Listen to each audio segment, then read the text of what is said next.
Hello friends, मैं हूं doctor मेघना Gupta, MBBS MD dermatologist, Maulana Azad medical college से। मैं एक प्रैक्टिसिंग कंसल्टेंट डर्मेटोलॉजिस्ट हूं गाजियाबाद से। आज मैं आप सभी को फंगल इन्फेक्शंस के बारे में बताना चाहती हूं। आप सभी ने फंगल इन्फेक्शंस के बारे में सुना होगा। बहुत तरह के फंगल इन्फेक्शन होते हैं, जिसमें से एक होता है जिसे हम दिनाए या टीनिया या फिर दाद की दिक्कत कहते हैं। दाद में बेसिकली शरीर के ऊपर जांघों के अंदर जहां भी जो भी पसीने होने वाली जगह होती हैं, बगल होती है, दांत, जांघें होती हैं, या फिर सब मेमोरी रीजन जो ब्रेस्ट के नीचे वाला हिस्सा होता है, वहां पर गोल गोल पैचेस हो जाते हैं खुजली वाले, जिसके पेरिफ्री में साइड में बेसिकली पपड़ी पपड़ी वाले निशान होते हैं, या कभी कभी मवाद वाले दाने बन जाते हैं और उनमें बहुत खुजली होती है। ये बेसिकली दांत के निशान इस तरह से दिखाई देते हैं। अब ये दाद होता क्यों है और ये इतना बढ़ता क्यों जा रहा है आजकल? ये दांत होता है सफाई ना रखने की वजह से। घर में कोई और अगर किसी को इन्फेक्शन है दांत का, उससे ये फैल सकता है। या फिर आपके घर में कुत्ते बिल्ली जैसी कोई पेट्स हैं, तो डॉग कैट्स हैं, उनकी वजह से ये दांत की प्रॉब्लम हो सकती है। चौथा रीजन है आपको कोई इम्यूनोसप्रेसिव डिसऑर्डर है, लाइक आपको डायबिटीज है, कोई हार्ट डिजीज है, आप किसी इम्यूनोसप्रेसेंट मेडिसिन पर हो, कैंसर की कोई मेडिसिन ले रहे हो, उन लोगों के अंदर ये प्रॉब्लम ज्यादा कॉमनली दिखती है। जिनको ज्यादा पसीना आता है, जो मोटे लोग होते हैं, ओबेसिटी की वजह से ये हो जाता है। बेसिकली होता क्या है कि हमारी जो सराउंडिंग्स है, एनवायरनमेंट में, सॉइल में फंगस के स्पोर्स होते हैं। यह स्पोर्स जब आपकी बॉडी पर किसी भी तरह से खुजली से, जैसे सपोज आपने किसी बॉटल को टच किया, आपने जमीन को टच किया और आपको खुजली हुई, आपने जांघों पे हाथ लगा दिया या फिर आपने अपना बगल को जा दिया, उसकी वजह से वो स्पोर्स जो होते हैं वो बॉडी पर रह जाते हैं और मॉइस्चर मिलते ही, गर्मी मिलते ही, पसीने की वजह से ये बेसिकली ग्रो कर जाते हैं और फिर इचिंग होती है। अब होता क्या है, बेसिकली पेशेंट जब भी ये इस तरह की प्रॉब्लम होती है वो इसे इग्नोर करते हैं, या फिर अपने साइड में जो मेडिकल स्टोर वाले होते हैं उनसे ट्यूब ले आते हैं, कि क्रीम्स ले आते हैं, या फिर अपने आप ही अपने आप को सेल्फ मेडिकेट करते हैं। कोई भी घर में क्रीम रखी हुई होगी, कॉमनली जिन्हें हम बेटनोवेट, पैंड्रम, फोड्रम, लोबेट जीएम, कोसवेट जीएम, डर्मीफोर्ड, यह सब जो स्टीरॉइड्स वाली क्रीम होते हैं इसको लगाते हैं। और उससे क्या होता है, बेसिकली ये इम्यूनोसप्रेसेंट, स्टीरॉइड मेडिकेशंस जो होती हैं ये इम्यूनोसप्रेसेंट होती है, इम्यूनिटी बेसिकली सप्रेस कर देती है। तो उससे क्या होता है, जो निशान होते हैं वो धीरे धीरे करके कम हो जाते हैं। एकदम से पेशेंट को रैपिड रिलीफ मिल जाता है, बट छोड़ते ही दोबारा से ये फ्लेयर कर जाती है प्रॉब्लम। तो पेशेंट नॉर्मली यही हिस्ट्री देते हैं कि हमने ट्यूब लगाई, उससे आराम तो पड़ जाता है, लेकिन ये दोबारा दोबारा होती रहती है। तो ये आपको नहीं करना है। अगर आप स्टीरॉयड लगाएंगे तो ये प्रॉब्लम और ज्यादा बढ़ती चली जाएगी। दूसरी चीज, पेशेंट जो होता है वो आसपास के केमिस्ट से अपने आप से इट्राकोनाजोल के कैप्सूल, टर्बिनाफिन के कैप्सूल, फ्लूकोनाजोल के कैप्सूल लेते खाते रहते हैं। उनको नहीं पता होता कितने दिन का ट्रीटमेंट करना है। 2 दिन खाया, 3 दिन खाया, छोड़ दिया, फिर दोबारा खा लिया, फिर दोबारा छोड़ दिया। इस तरह से क्या हो रहा है, ये जो फंगस है ये रेजिस्टेंट हो रही है। एंटी फंगल्स से जो हम मेडिसिन देते हैं उससे रेजिस्टेंट होती जा रही है। तीसरी चीज, पेशेंट सही डोज नहीं लेते। सपोज जो हम देते हैं इट्राकोनाजोल की जो डोज 6 mg पर kg के हिसाब से, वो पेशेंट अपने आप से 100 mg का कैप्सूल खा रहा है, या फिर जो डोज रिकमेंडेड नहीं है वैसी डोज ले रहा है। उसकी वजह से ये फंगल इन्फेक्शन रेजिस्टेंट होता चला जाता है। चौथा चीज, फैमिली में किसी और को अगर इन्फेक्शन है तो इसमें हम बोलते हैं पिंग पोंग फिनोमिना होता रहता है।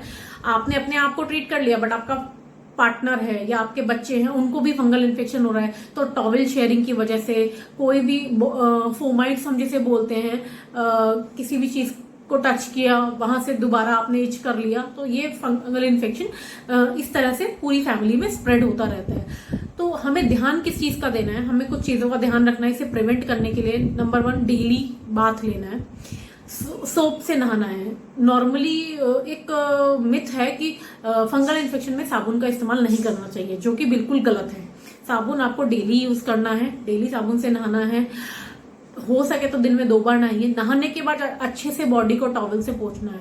ये नहीं कि कई बार हमने देखा है जल्दी जल्दी में लोग नॉर्मली सही से टॉवल से नहीं पोंछते। बेसिकली आपकी बॉडी का एक एक कोना ड्राई रहना चाहिए। कहीं भी मॉइस्चर रहेगा और आपके बॉडी पे कहीं भी ये लीजन होगा तो इचिंग से ये स्प्रेड करके दूसरी जगह पे भी हो सकता है। चौथी चीज, अपने कपड़े, अपने भी जितने भी क्लोथ्स हैं अलग वॉश करने हैं। क्लोथ्स वॉश करने के बाद उन्हें सन में अच्छे से धूप लगनी चाहिए, वो अच्छे से ड्राई होने चाहिए। ऐसा नहीं है कि बारिश का मौसम है तो आप इन्हें सही से सुखा नहीं रहे हैं, इनमें मॉइस्चर रह जाता है, उससे दोबारा से होने के चांसेस रहेंगे। सुखाना है, इवन अंडर गारमेंट्स तक धो के अच्छे से धूप में सुखा के प्रेस कर करके पहनने हैं।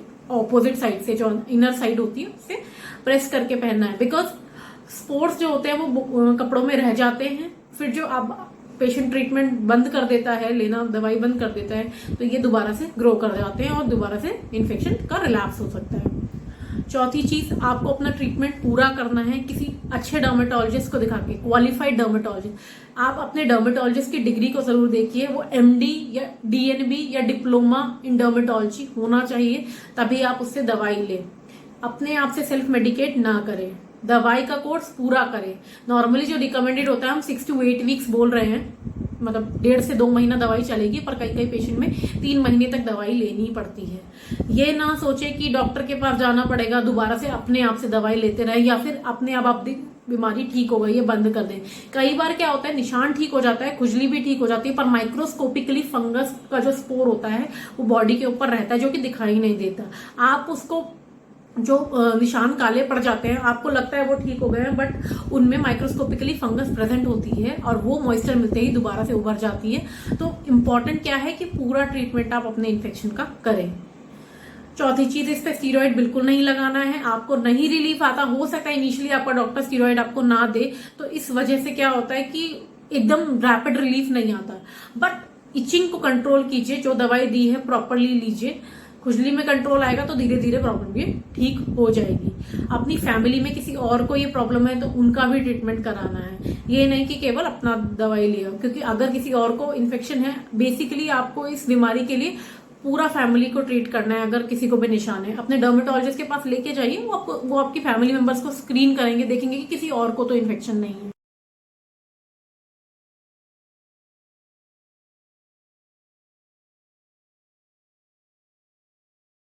और इम्पॉर्टेंट क्या है इस फंगल इन्फेक्शन के बारे में, बेसिकली जो स्किन के डॉक्टर आपको दवाई देते हैं, सपोज इट्राकोनाजोल का आपको कोई एक पर्टिकुलर ब्रांड देते हैं, टाबिनाफिन का एक पर्टिकुलर ब्रांड देते हैं, आप वही ब्रांड यूज कीजिए। अपने आप से ब्रांड सब्स्टिट्यूट ना करें।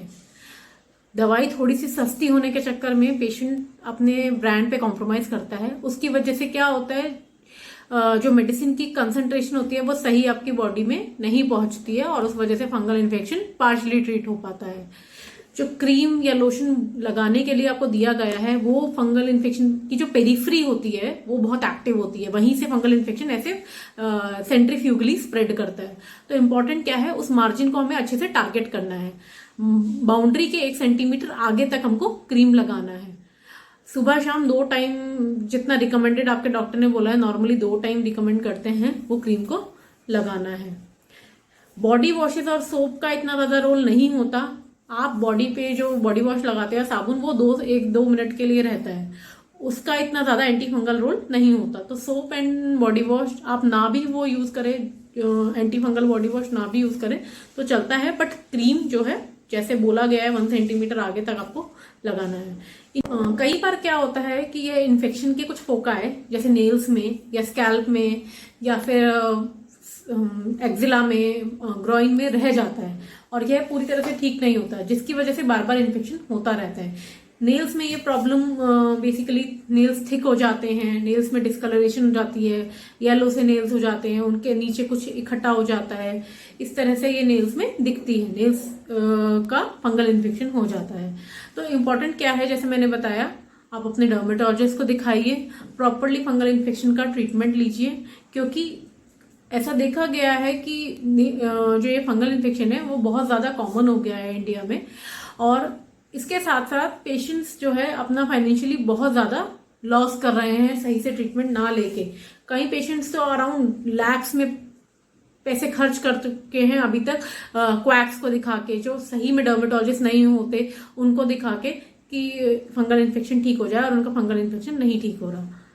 हाँ, तो आगे भी मैं इसी तरह से आती रहूंगी, इम्पॉर्टेंट टॉपिक्स, जो डर्मा के इम्पॉर्टेंट टॉपिक्स होते हैं उनके डिस्कशन के साथ, आप लोगों को अवेयर करने के लिए, स्किन इन्फेक्शंस के बारे में, स्किन डिजीजेस के बारे में, हेयर डिजीजेस, नेल डिजीजेस के बारे में। ओके, तब तक के लिए बाय बाय, थैंक यू। इस वीडियो को लाइक कीजिए, सब्सक्राइब कीजिए और इस वीडियो को शेयर कीजिए, जिससे कि जो भी नीड में है, फंगल इन्फेक्शन के बारे में जानना चाहते हैं, उन सब तक ये वीडियो पहुंचे। Okay, thank you.